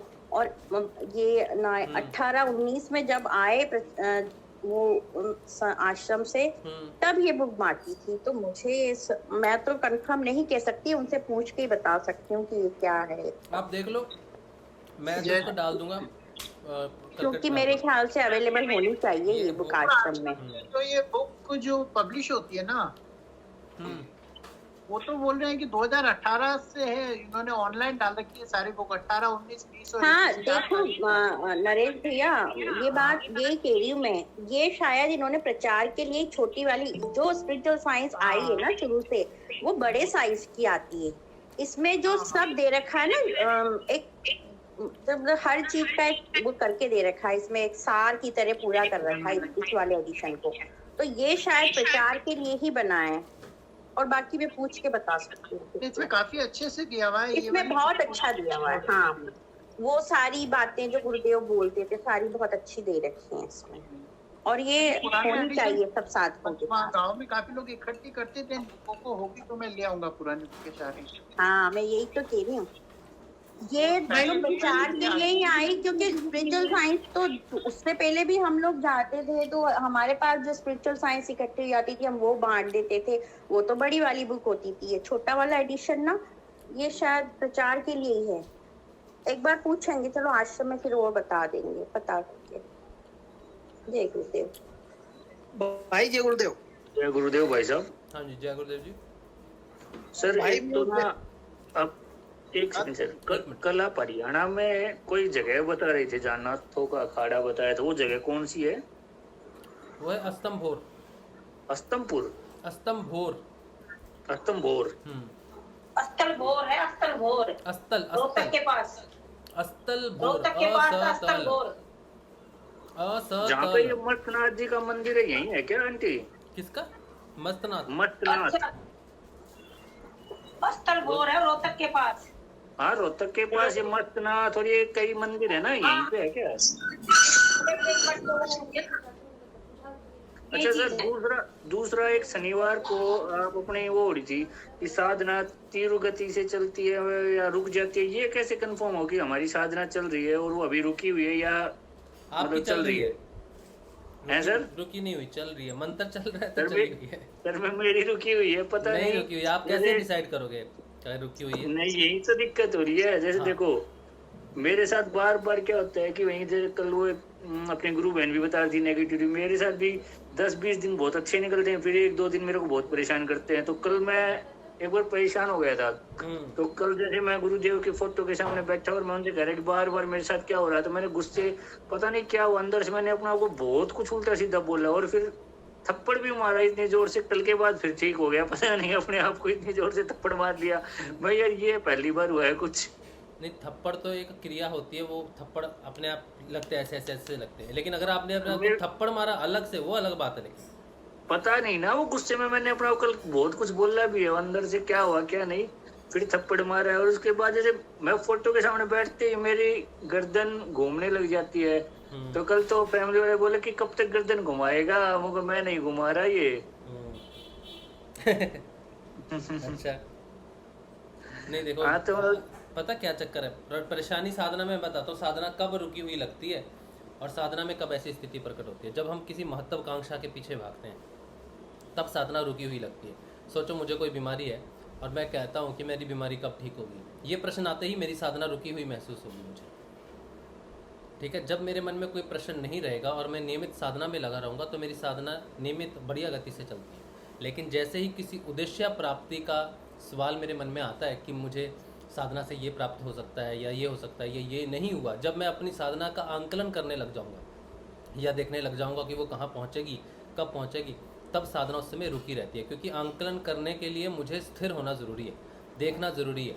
कोई यात्रा में सोचो एक आदमी रेस में दौड़ रहा है और वो देखेगा कितना पीछे से मैं आ चुका हूँ, तो उसको रुक के देखना पड़ेगा, कितना आगे है उसको सोचना पड़ेगा। अगर वो रेस में निरंतर दौड़ता रहे तो ही वो जीत सकता है, तो ही वो पहुँच सकता है। अगर वो रेस के दौरान समझने लग जाए तो डेफिनेटली उसको दिक्कत हो सकती है।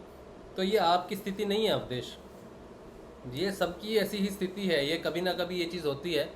और साधना में ध्यान रोज नहीं लगता है, 5 दिन 7 दिन 10 दिन 15 दिन तक भी अगर ध्यान नहीं लगा तब भी आपको बैठते रहना है। ये एक साधना की एक नॉर्मल स्थिति है कि बीच बीच में आप बिल्कुल साधना से अलग हो जाते हो, उजट हो जाते हो बिल्कुल, उसमें घबराना नहीं चाहिए आपको बिल्कुल भी। ठीक है जी। हाँ, अच्छा। और सोनी बेटा कुछ क्या बोल रही थी आप, वो बताओ। जय श्री गुरुदेव। जय श्री गुरुदेव। मुझे ना आज एक अजीब सा कुछ दिखा था। क्या दिख गया? ये दिखा। हाँ, अच्छा, ये दिखा, क्या है ये? हाँ, पता नहीं।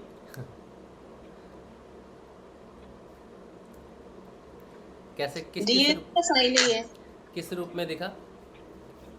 ये ना कलर में दिखा। किस कलर में दिखा? केसरी कलर। है? केसरी कलर। केसरी कलर में दिखा। अच्छा अच्छा, ये डीएनए का साइन है, डीएनए ऐसा ही होता है। डीएनए नहीं है ये, डीएनए नहीं बेटा। कुंडलिनी जब ऊपर चढ़ती है ना तो इस तरह से चढ़ती है, ठीक है, और जब उतरती है तो इस तरह से उतरती है नीचे। तो ये कुंडलिनी के चढ़ने और उतरने का साइन है, ठीक है। और जो ये बीच में जो स्थान रहते हैं ना, ये चक्रों के रहते हैं, वो चक्रों से ऐसे गुजरती है, फिर ऐसे गुजरती है, फिर ऐसे गुजरती है, फिर ऐसे गुजरती है, ठीक है। ये उसके आने और जाने के रास्ते को बताता है, ठीक है। ये उसकी तरह है, वो जैसे उठती है चढ़ती है। कई बार हमारे क्रियाएं होती हैं, जब हम बैठे होते हैं ना तो हम ऐसे ऐसे, हमारा हाथ भी ऐसे ऐसे कई बार जाएगा, ये भी क्रिया है, फिर ऐसे ऐसे उल्टा हाथ आएगा, ठीक है। तो ये कुंडलिनी का पथ है बेटा, जिस तरह से वो ट्रेवल करती हो। यहीं से तो सर्पिनी उसको कहा जाता है, इसीलिए उसको सर्पिनी कहा जाता है, क्योंकि उसके जो चलने का ढंग है ना वो सर्प की तरह है। सर्प ऐसे ऐसे चलता है ना, तो ऋषियों को कैसे पता चलेगा कि हमें कुंडलिनी को सर्प है या सर्प की जो संज्ञा दी गई है वो कैसे दी गई है? आप सोचो कोई ऋषि हो, पहली बार कोई तपस्या कर रहे हो, ठीक है। अब आपको ये चीज़ दिखी, उसके साथ आपको ऊर्जा उठती हुई दिखी, तो आप कहोगे मुझे एक सर्प की भांति कुछ चलता हुआ और उतरता हुआ नजर आया। आप ऐसे ही उसको लिखोगे पहले, ठीक है। जब उस पर और ज़्यादा आपका ज्ञान बढ़ेगा तो आपको लगेगा कि एक सर्प मुझे दिखा, फिर आप कहोगे मुझे सर्प दिखा, सर्प की तरह आकार में कुछ चलने वाला दिखा। धीरे धीरे उस शक्ति का ज्ञान होगा तो उस शक्ति को आप सर्पिनी शक्ति कहोगे, है ना। तो ऋषि मुनियों को भी ऐसे ही सारी चीज़ों का आत्म साक्षात्कार हुआ है, उन्होंने वो चीज़ों को स्पष्ट देखा है, देखने के बाद ही उन्होंने उस चीज़ को नाम दिया है कि वो एक सर्पिणी के आकार की है। तो ये क्या है, समझ में आ गया अभी आपको? चलो, बहुत बढ़िया बेटा, बहुत बढ़िया। जय श्री, जय श्री। जय श्री। अच्छा, और उसके बाद यूट्यूब पे अगर कुछ है तो अच्छा ठीक है, एक सेकंड मैं ज़रा वो बुक में वो मैं ढूंढ लेता हूँ, मुझे 1-2 मिनट दीजिए आप। अगर आपका किसी का कोई कुछ कहना चाहता है तो मुझे कहिए और पूछिए। भाई मैं दिलीप गुप्ता। हाँ जी दिलीप भाई बोलिए। मैं कह रहा छोटी किताब तो आश्रम पे मिल जाती है, मैं बहुत बार मंगवाई मैंने आश्रम से, ये प्रचार के लिए बहुत अच्छी किताब है। ये किताब? हाँ वो छोटी वाली आपके पास अभी है? हाँ है। निकालो उसका पहला, दूसरा, तीसरा, 5वां पेज निकालो। एक सेकंड में निकालता हूँ। 5वां पेज निकालो, उसके टॉप लेफ्ट में बताओ एक नंबर लिखा हुआ है।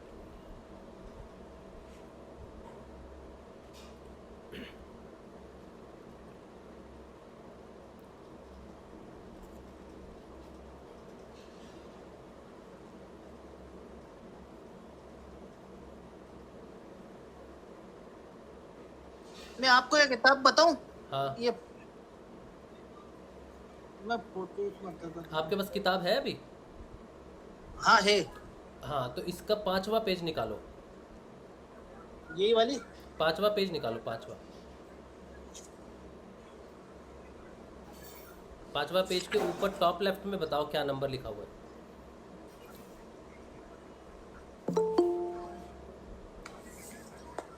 एक सेकंड, ये 5वां पेज। हाँ हाँ हाँ यही इसके टॉप लेफ्ट में क्या लिखा हुआ देखो नंबर।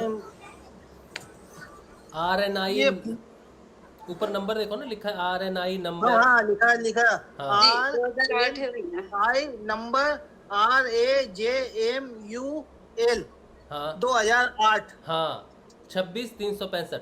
365। हाँ जी। हाँ ये बुक अभी मिलती है वहाँ पर? हाँ मिलती है, 10 रुपए में देते हैं, अपन जितनी चाहो उतनी मंगवा सकता हूँ। मैं इसी का प्रचार करता हूँ, यही देके आता हूँ सबको। अरे वाह, तो भैया ये तो हो गया कंफर्म कि ये बुक्स है वहाँ पर। तो ये बेसिक बुक है ना? ये बेसिक है, पहला एडिशन है ये? हाँ ये तो गुरुजी ने अलग से निकाली थी। हाँ अलग से निकाली थी। सबके लिए। हाँ हाँ इसके लिए बोलना क्या पड़ेगा आश्रम में? ये बुक मंगवा लो। ये बहुत छोटी अच्छी। वाली बुक बोल देना आप तो वो बता देंगे, दे देंगे। हाँ। वो 10 रुपए की आती है ये। एक मैं हर बार मंगवाता रहता हूँ 10-20। फ्रंट वाला पेपर व्हाट्सएप पे डाल देना ना स्कैन करके। अच्छा मैं व्हाट्सएप पे इसका फ्रंट पेज डाल दूंगा। हाँ इसमें मैं पूरी बुक स्कैन करके डाल दूंगी। अच्छा चलो आप स्कैन करके बुक डाल देना, PDF डाल देना, PDF बना के डाल देना। ठीक है चलो। अच्छा तो ये बुक मिल जा रही है और बहुत अच्छी बुक है ये। इसके अलावा भी बहुत सारी चीज़ें हैं इसमें, मैंने तो पूरी नहीं पढ़ी, मैंने तो थोड़ी सी पढ़ी है। इसमें सिद्ध योग के बारे में जानकारी दी है, गुरु क्यों चाहिए वो सब जानकारी। उसके अलावा इस बुक के 80% हिस्से आपको बाइबल की भविष्यवाणियों में भी मिल जाते हैं। ठीक है, तो बाइबल की भविष्यवाणी भी अगर आप पढ़ोगे अच्छे से तो भी आपको, लेकिन ये थोड़ा और डिटेल्ड है, इसमें भी इसके अंश आपको मिल जाएंगे थोड़े। और ये कौन सी बुक? कौन सी? जो ये वाली है? हाँ ये बाइबल की भविष्यवाणियाँ मैंने प्रिंट आउट करके रखी हुई थी जब मैंने पढ़ी थी। ये वो बुक है बाइबल की भविष्यवाणियाँ, अभी इसकी प्रिंटिंग नहीं है शायद। ठीक है, तो ये मैंने प्रिंट आउट से पढ़ी थी। हाँ जी बेटा। वो बड़ी है। हाँ ये प्रिंट आउट करवाई थी ना मैंने, तो वो बड़ी प्रिंट आउट आपके पास तो हाँ जब स्कैन करके हम प्रिंट लेते हैं ना पेज के, तब वो A4 में ही साइज में ही आता है, वो वही बुक है बेटा। अच्छा ये वाली, अच्छा ये वाली दिखाओ कौन सी है आपके पास, कहाँ गई वो, दिखाओ बेटा। हाँ इसका 5वां पेज, ये 5वां, इसमें फ्रंट में लिखा है एक संक्षिप्त परिचय। इसका 5वां पेज खोलो। 5वां पेज खोलोगे ना तो उसमें देखो ऊपर में 2008 संस्करण लिखा है, 2008 लिखा है।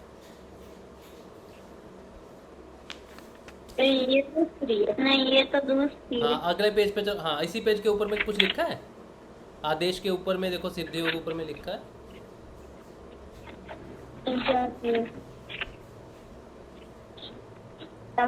जहाँ पे आदेश लिखा है उसी पेज के ऊपर में 2008 भी लिखा है, देखो ध्यान से।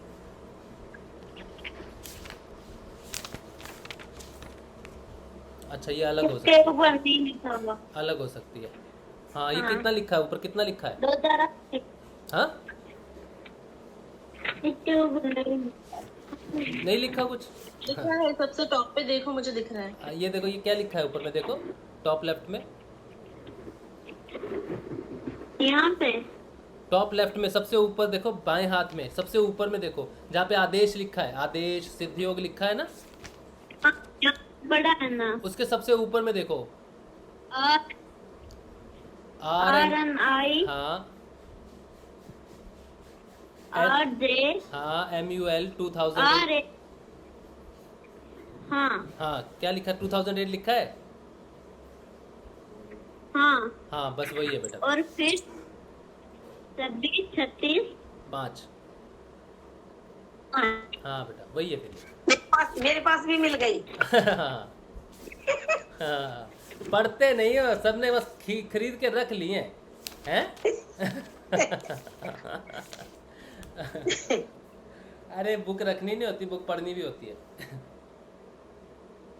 जय गुरुदेव भैया। जय गुरुदेव। ये बुक स्पेशल प्रचार के लिए ही थी। सिंहस्थ उज्जैन में भी प्रचार में ये काफी मात्रा में मतलब बांटी गई थी। जोधपुर से सब आए थे, तो यहाँ मंदसौर भी रखी हुई है कुछ मेरे पास भी। जी, तो ये प्रचार के लिए स्पेशल बुक है। तो इसका पता करना पड़ेगा कि इसकी सॉफ्ट कॉपी भी है। आश्रम वालों को पूछना पड़ेगा कि इसकी सॉफ्ट कॉपी है कि नहीं। तो वहां से अगर सॉफ्ट कॉपी मिल जाए तो फिर बहुत ही बढ़िया हो जाएगा। हाँ, एमपी में अगर किसी को चाहिए तो कुछ 10-20 बुक तो मेरे पास रखी है, 20 एक बुक मिल जाएंगी मंदसौर। जैसे हम लोग पलाना जाएंगे तो वहाँ पर आश्रम से मिल जाएगी हमें बुक? आश्रम तो जोधपुर में है, पलाना में नहीं मिलेगी आपको।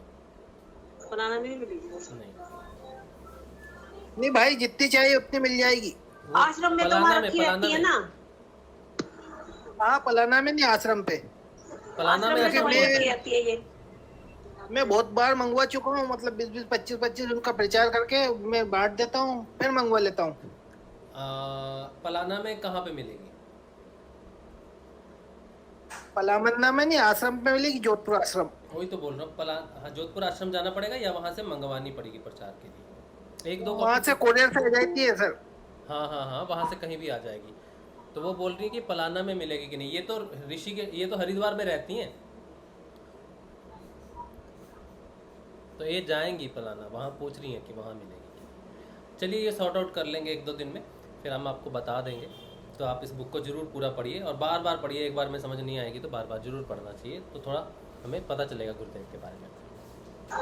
तो ना भाई जी, आप जोधपुर आश्रम का जो एड्रेस है ना, वो एक बार उसका फोन नंबर वगैरह हम लोगों को ग्रुप में डाल दीजिए, ताकि हम वहाँ पे फोन करके ना फिर मंगवा सके वहाँ से। रोज ही आश्रम वाले तो बिना नागा ये काम करते हैं, हर ग्रुप में अपना फ़ोन नंबर, वेबसाइट रोज डालते हैं। आप किसी भी ग्रुप में देखना, आपको मिल जाएगा। वेबसाइट से आपको मिल जाएगा www.thecomforter.org। इस वेबसाइट पे जाओगे तो डिटेल मिल जाएगा, फ़ोन नंबर सब मिल जाएगा आपको। अच्छा, ठीक ठीक, वेबसाइट से मिल जाएगा आपको। अच्छा जी, धन्यवाद। और वेबसाइट पे हम देखेंगे, शायद इसका सॉफ्ट कॉपी भी हमें मिल जाए, क्योंकि सॉफ्ट कॉपियाँ भी उनकी वेबसाइट पे रहती हैं। तो ये देख लेंगे कि है कि नहीं, फिर ये अगर मिल गई तो हम शेयर कर देंगे ग्रुप्स में। ठीक है जी, चलिए तो आज के लिए इतना ही ठीक है, आज काफ़ी है इतने के लिए। और बाकी आप सबको जन्माष्टमी की बहुत बहुत मुबारकबाद, बहुत बहुत मुबारकबाद। आपको भी जन्माष्टमी की बहुत बहुत मुबारकबाद भाई जी। हाँ जी, आपको भी। चलिए अब हम कल सुबह मिलेंगे सुबह के ध्यान में। जय श्री गुरुदेव, जय श्री दादा गुरुदेव, जय श्री गुरुदेव, जन्माष्टमी की बहुत बहुत जय श्री गुरुदेव, जय श्री दादा, जय श्री।